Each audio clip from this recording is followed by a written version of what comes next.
اعوذ باللہ من الشیطان الرجیم بسم اللہ الرحمن الرحیم۔ السلام علیکم۔ جیسا کہ میں عرض کرتا ہوں کہ نماز ہمارے لیے ایسے ہی ضروری ہے جیسے ہر انسان کو سانس لینا۔ اللہ تعالی ہمیں سجدوں کی نعمت سے آشنا کرے، آمین۔ اور دوسری گزارش میں یہ کیا کرتا ہوں کہ اپنے بچوں کو عربی زبان سکھائیں، پڑھنا، اس کو سمجھنا۔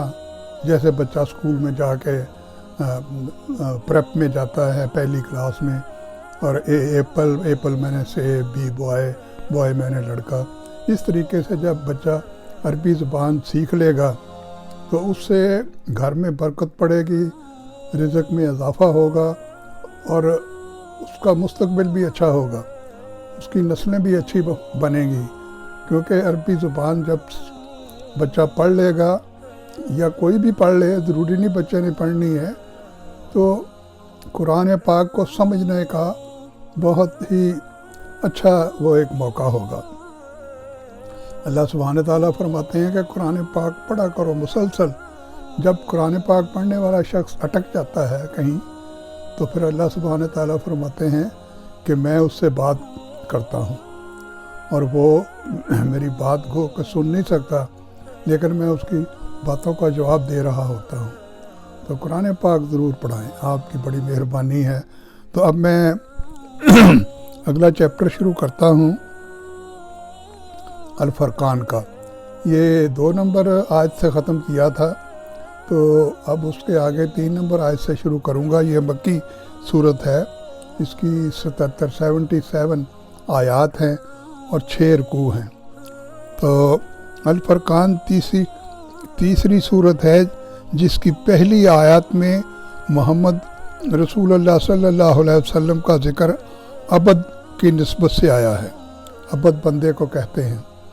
تو الفرقان سے مراد حق و باطل میں امتیاز کر دینے والی کتاب یعنی قرآن حکیم ہے۔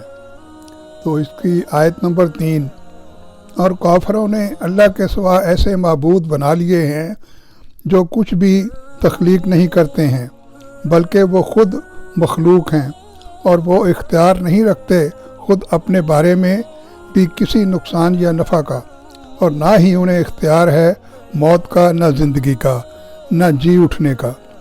تو آیت نمبر 4، اور کافر کہتے ہیں کہ یہ قرآن بس ایک من گھڑت چیز ہے جس کو اس شخص نے خود گھڑ لیا ہے، اور اس کی مدد کی ہے اس پر کچھ اور لوگوں نے، نعوذ باللہ۔ تو آیت نمبر 5، اور کہتے ہیں کہ یہ پرانے لوگوں کے قصے ہیں جو اس نے کسی سے لکھوا لیے ہیں، نعوذ باللہ۔ تو آیت نمبر 6، آپ صلی اللہ علیہ وسلم کہہ دیجئے کہ اس نے نازل کیا ہے جو آسمانوں اور زمین کی ہر چھپی ہوئی چیز کو جانتا ہے، یقیناً وہ بہت بخشنے والا، نہایت رحم کرنے والا ہے۔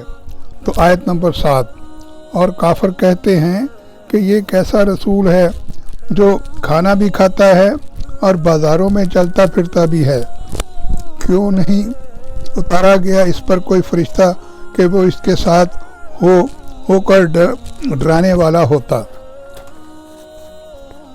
تو آیت نمبر 8،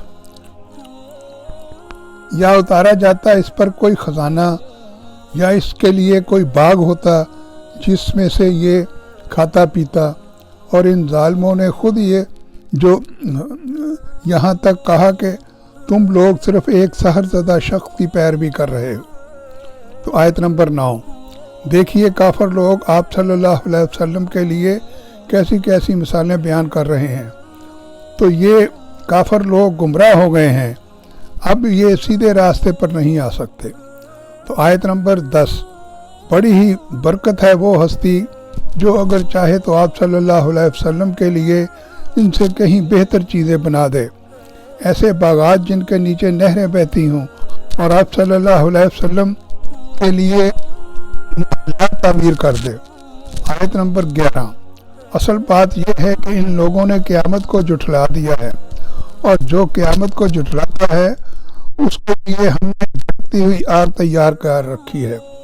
آیت نمبر 12، وہ جب دور سے ان کو دیکھے گی تو وہ سنیں گے کہ اس کے جوش اور اس کی فنکار کو. تو آیت نمبر 13. اور جب وہ کافر پھینک دیے جائیں گے اس کی ایک تنگ جگہ میں زنجیروں میں جکڑے ہوئے تو اس وقت وہ موت کو پکاریں گے. تو آیت نمبر 14. تب ان سے کہا جائے گا کہ آج ایک ہی موت کو نہ پکارو بلکہ بہت سی موتوں کو پکارو. تو یہ اللہ سبحانہ تعالیٰ کافروں کو یہ اپنے نبی کی معرفت کوئی راستہ سیدھا دکھانے کی کوشش میں قرآن پاک کے اندر یہ چیزیں بیان فرما رہے ہیں. تو اللہ تعالیٰ آپ کا حامی و ناصر ہو اور اللہ تعالیٰ آپ کے لیے آسانیاں پیدا کرے. یہ میں چیپٹر آج یہیں ختم کرتا ہوں. اللہ حافظ.